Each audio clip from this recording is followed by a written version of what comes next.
Bon ben, mesdames, messieurs, ça y est, on le connaît, hein, le gouvernement de Michel Barnier, et on peut maintenant tirer quelques conclusions. Le gouvernement de Michel Barnier, d'une part, est composé d'inconnus notoires. Ce gouvernement, c'est un gouvernement de backbenchers, de responsables politiques de second plan. Attention, hein, des responsables politiques de second plan, ça veut simplement dire qu'ils n'ont pas encore fait leurs preuves et imprimé leur marque dans l'opinion publique. Hein. Si on veut analyser ce gouvernement d'un point de vue politique, ça montre sa grande fragilité. Très peu de ténors ont accepté d'y aller. Wikipédia qui ne déçoit pas et qui nous montre ici très clairement les équilibres au sein du gouvernement. Donc on a 17 LR, 17 macronistes et 3 UDI. Il faut quand même s'arrêter sur 2-3 membres du gouvernement. Le ministre de l'économie Antoine Armand, alors il est intéressant, c'est lui qui a donné la première interview du nouveau gouvernement. Ce qui est intéressant, c'est pas ce qu'il a dit, hein. Ce qui est intéressant, c'est où il l'a dit, car incroyable mais vrai, regardez-moi ça, bim!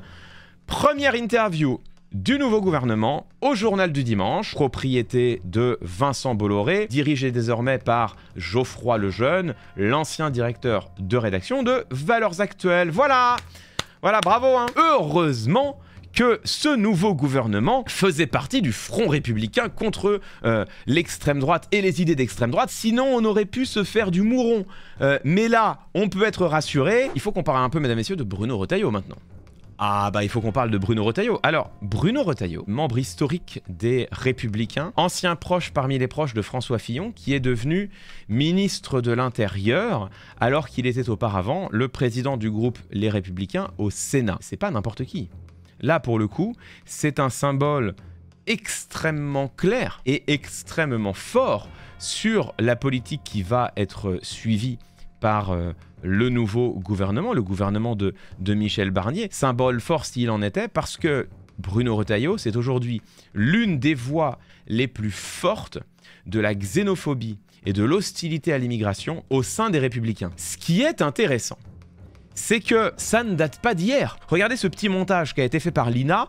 Bon bah vous allez voir, c'est tout à fait éloquent. On est sur une vidéo qui date de 1997. Une société multiculturelle avec la juxtaposition de blocs de population, ce sera forcément une société multiconflictuelle. Les gens qui viennent, et notamment l'émigration africaine, ce sont des gens qui n'ont pas la même culture que nous, ce sont des gens qui viennent non pas pour être français, mais souvent pour profiter des droits sociaux français.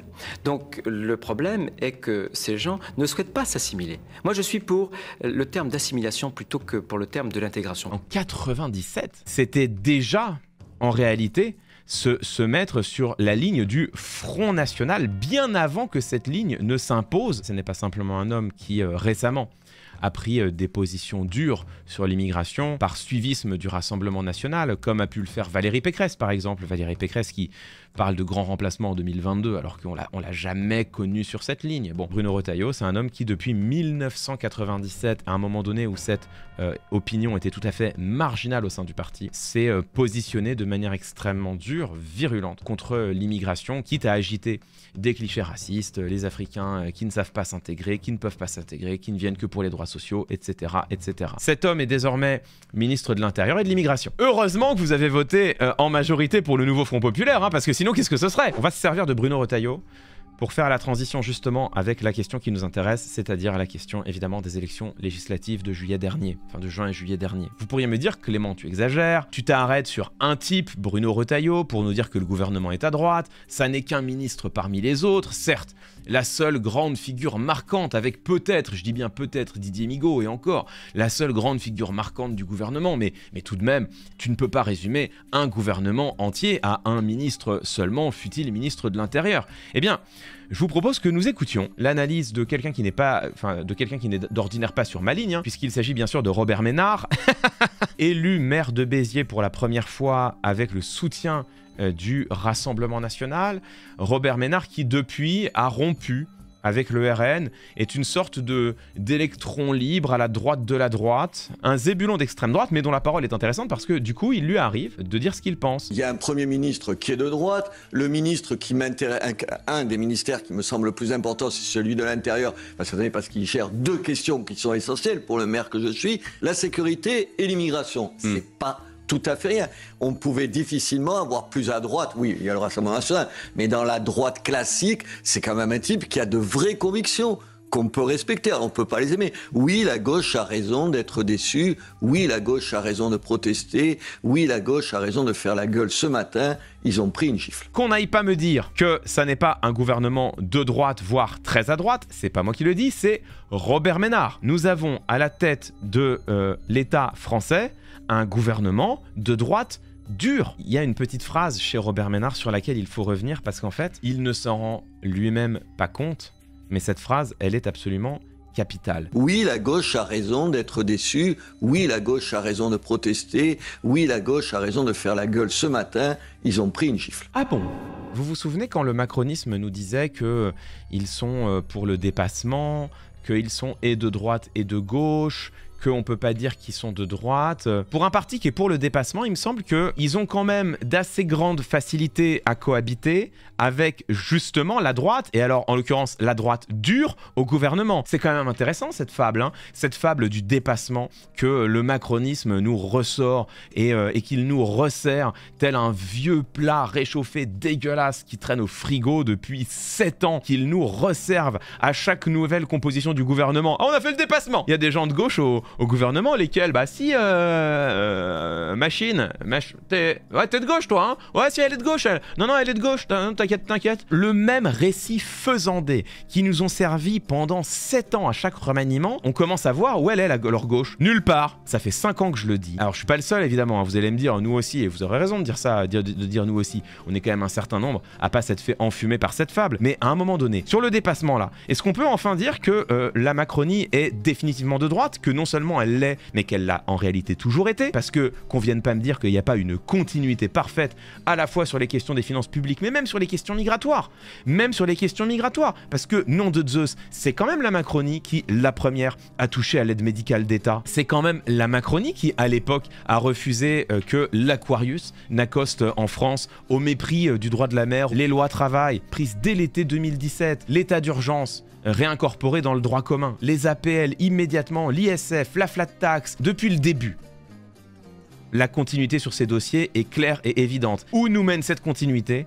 À un gouvernement composé moitié-moitié de LR, et encore LR tendance dure, tendance très dure même sur l'immigration, et de la Macronie. Donc c'est bon? Est-ce qu'on peut peut-être collectivement se dire que depuis le début, on a été victime, et j'utilise un on impersonnel à dessein, on a été victime d'une hypnose collective, qu'on s'est un peu fait avoir par un discours, mais que maintenant ça suffit? On admet que le macronisme est de droite, qu'en fait il l'a toujours été, que le clivage gauche-droite n'a jamais disparu, qu'il a simplement été invisibilisé pour des raisons de politique politicienne, parce que ça permettait à Emmanuel Macron d'incarner prétendument un dépassement, de se mettre prétendument au-dessus des partis et au-dessus des clivages idéologiques, alors qu'il est en fait en plein dedans, en plein dans les clivages idéologiques depuis le début, à commencer sur les questions économiques, et même, on le voit aujourd'hui avec la continuité politique, sur la question migratoire. On peut se mettre d'accord là-dessus, c'est bon? J'en reviens à ce gouvernement. Je croyais me souvenir que ce qu'avaient en commun les LR et les macronistes, c'est d'avoir perdu les élections législatives.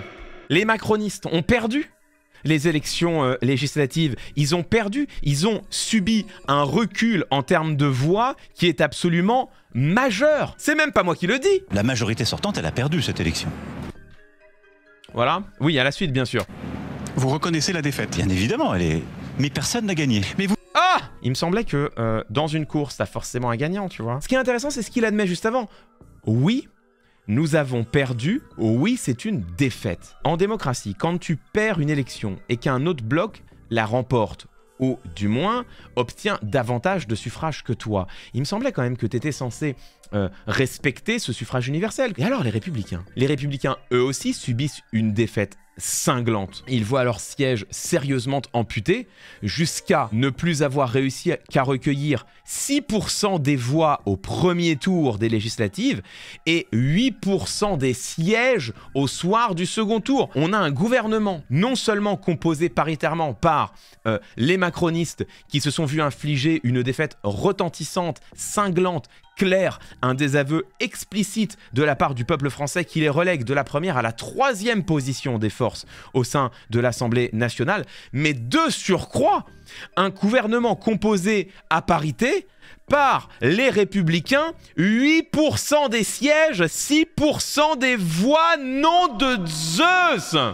J'aimerais, si vous le voulez bien, qu'on écoute un homme, alors Un homme qu'on n'a pas l'habitude d'écouter, hein, parce que il nous a laissé de mauvais souvenirs. J'aimerais, si vous le voulez bien, que nous écoutions un instant Henri Guénaud. Ancien député Les Républicains, c'est surtout Henri Guénaud, l'ancien conseiller spécial de Nicolas Sarkozy. Henri Guénaud, c'est l'homme du discours de Dakar. L'homme africain n'est pas assez entré dans l'histoire. Autant vous dire que c'est pas Jean-Michel le gauchiste, hein. Il a dit quelque chose de tout à fait intéressant, je vous propose qu'on l'écoute. Pour que ça fonctionne, il faut bien comprendre, il faut que les partis, comme les ministres, comprennent que ce gouvernement n'est pas un gouvernement comme les autres. C'est la première fois dans l'histoire de notre République qu'un gouvernement n'a aucune légitimité démocratique.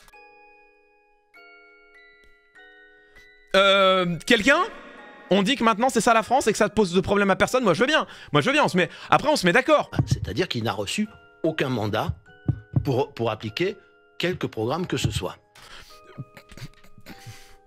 Quelqu'un ? Et alors ce qui est absolument incroyable, c'est que il dit ça sans trop s'en alarmer. C'est l'endroit où vous allez me dire, tu hurles, tu cries au loup, il n'empêche que le macronisme plus les républicains, si on ajoute les députés, c'est bien le plus gros bloc à l'Assemblée nationale. C'est grâce à l'alliance du macronisme et des républicains que Yael Braun-Pivet a été élu au perchoir. Tu peux donc bien dire que le nouveau Front Populaire est arrivé en tête, mais en réalité, en nombre de députés, ils sont derrière l'alliance gouvernementale qui, de facto, est bien devenue le bloc majoritaire. Le nouveau Front Populaire non plus n'avait pas la majorité, le nouveau Front Populaire aurait été sanctionné dès sa nomination, donc au fond, il n'y a pas tant de problème que ça, c'est simplement qu'on est devant une Assemblée nationale illisible. Juste, ça compte, les élections?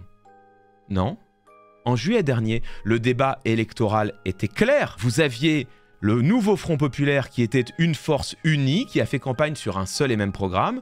Vous avez le macronisme qui a fait campagne là aussi sur une ligne unifiée. Et vous avez les Républicains qui ont fait campagne de leur côté contre le macronisme. Les électeurs et les électrices des Républicains n'ont pas voté pour renouveler la majorité d'Emmanuel Macron. Les électeurs et les électrices des Républicains ont voté pour les LR, qui était un parti d'opposition au gouvernement en place. Qu'on ne vienne pas me dire a posteriori qu'en fait, il y avait depuis le début une majorité LR-Macron dans les urnes, c'est tout à fait faux. À la première réunion de l'Assemblée nationale, les Républicains se déclarent dans l'opposition. Le principe essentiel des élections législatives, la tradition parlementaire française, mais également la tradition parlementaire qui a cours dans toutes les grandes démocraties parlementaires en Occident, la coalition arrivée en tête est légitime, si elle le désire, à tenter de former un gouvernement. Si elle se retrouve censurée, c'est à la force arrivée en deuxième position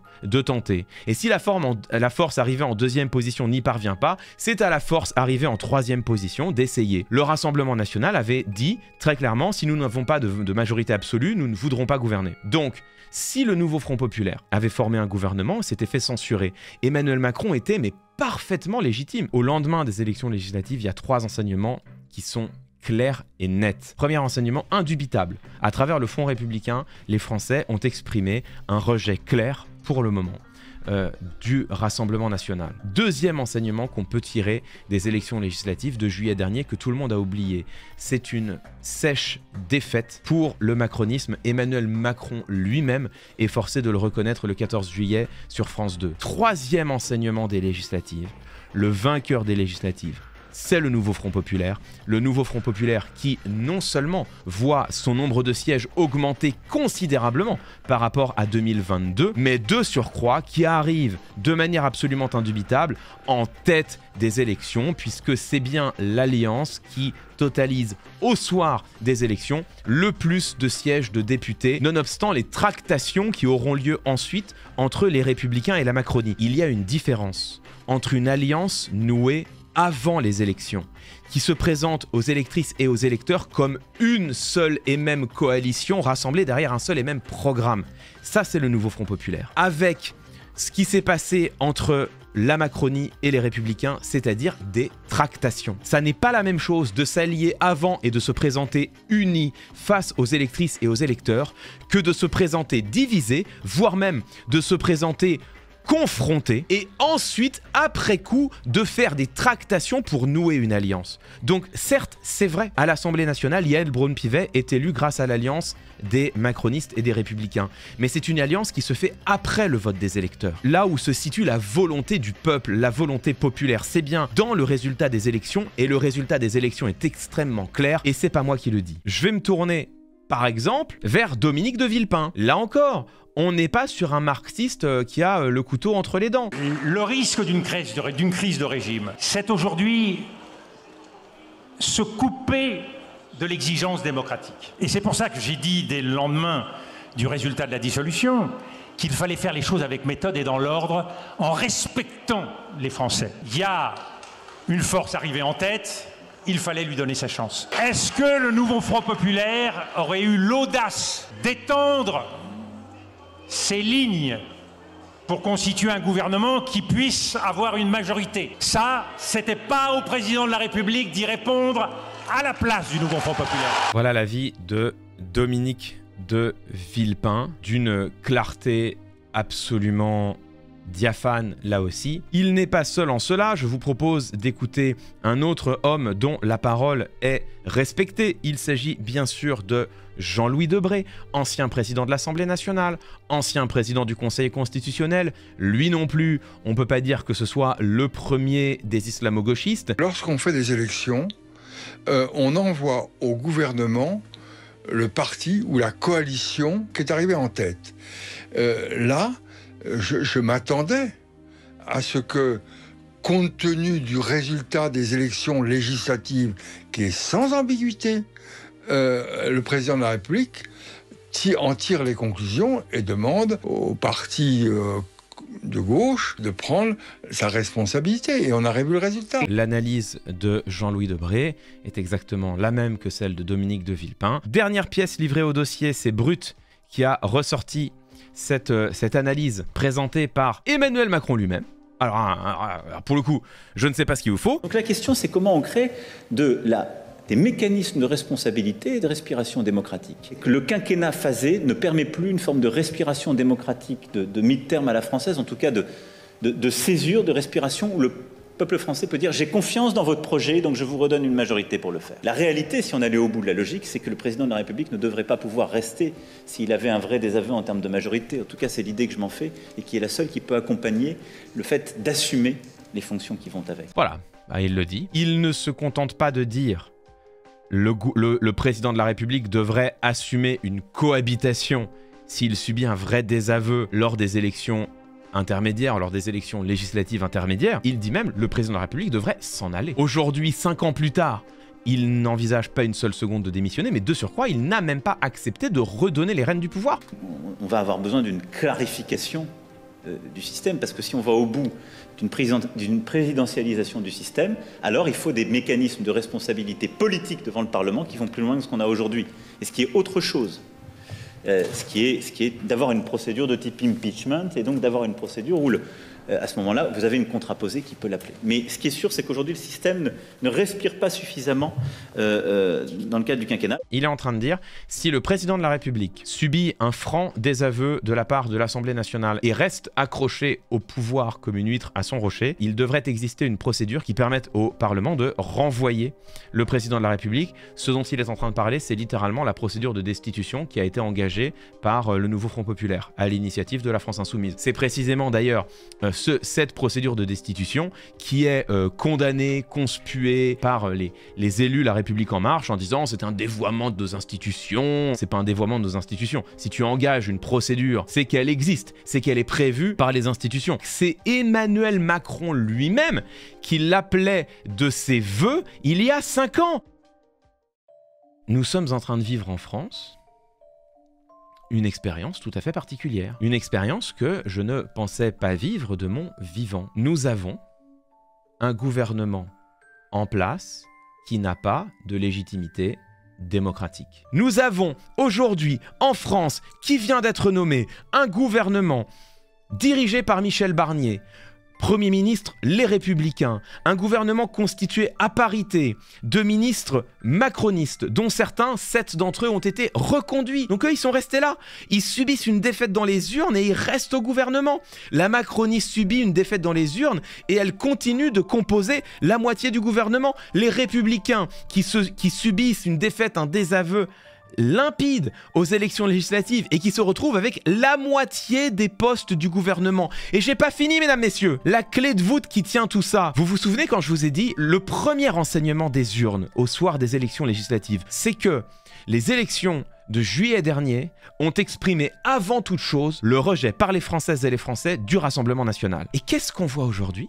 On voit aujourd'hui que le gouvernement de Michel Barnier n'a pu être nommé que grâce à la tolérance tacite du Rassemblement national. Le Rassemblement national qui a un pouvoir de vie et de mort sur ce gouvernement. Pourquoi? Parce que le nouveau Front populaire, pour des raisons parfaitement légitimes, a déclaré qu'il censurerait n'importe quel gouvernement qui ne soit pas un gouvernement nouveau Front populaire. Mais c'est normal, c'est la moindre des choses.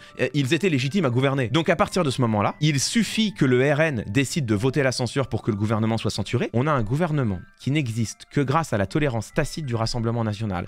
On a un gouvernement qui tombera dès lors que le Rassemblement national ne sera pas satisfait. On a donc un gouvernement qui va devoir, c'est factuel, gouverner en négociant constamment avec le Rassemblement national. Le Rassemblement national est aujourd'hui en position de peser directement sur la politique de la nation. Je vous rappelle que les macronistes, comme une partie des LR, ont été élus grâce au Front républicain. Et aujourd'hui, ils dénient à la gauche toute légitimité à gouverner. Je ne peux tirer qu'une seule conséquence. Nous vivons en France aujourd'hui un déni de démocratie. Le mot est, me semble-t-il, absolument incontestable. Le peuple s'est exprimé et la volonté du peuple a été piétinée, elle n'a pas été respectée. Si on dit que nous vivons aujourd'hui un déni de démocratie, alors cela signifie que la République française est, au moment où nous parlons, sortie de la démocratie. La définition la plus triste de la démocratie, c'est de dire que la démocratie, c'est le régime dans lequel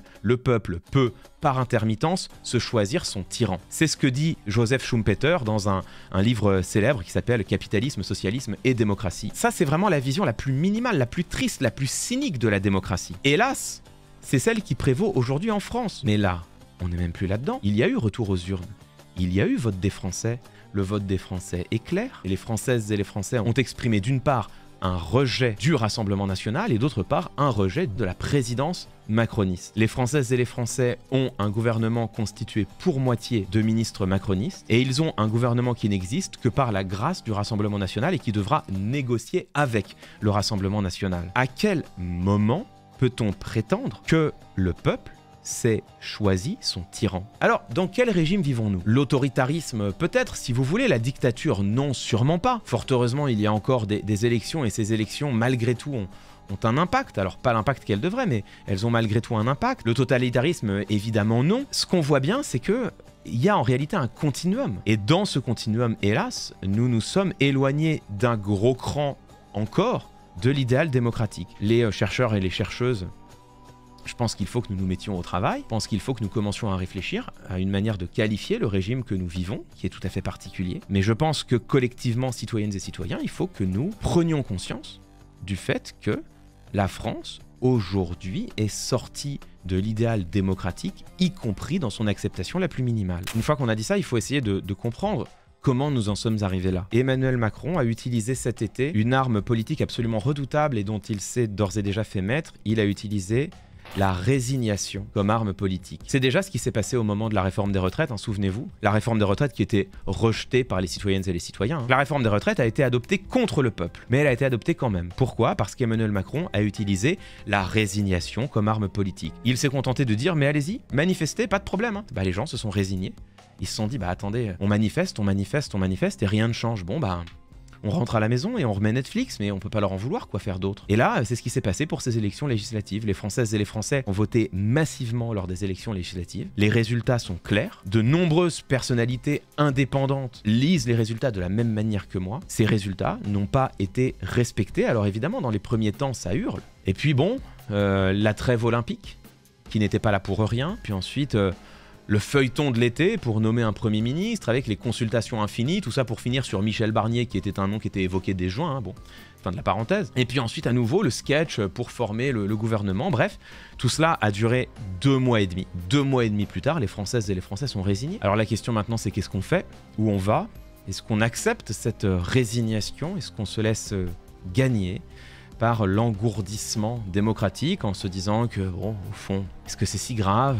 Est-ce qu'on peut pas se satisfaire simplement des plaisirs simples de la vie? Ou est-ce qu'on continue de s'indigner? Parce qu'il y a motif un peu quand même là, à l'indignation.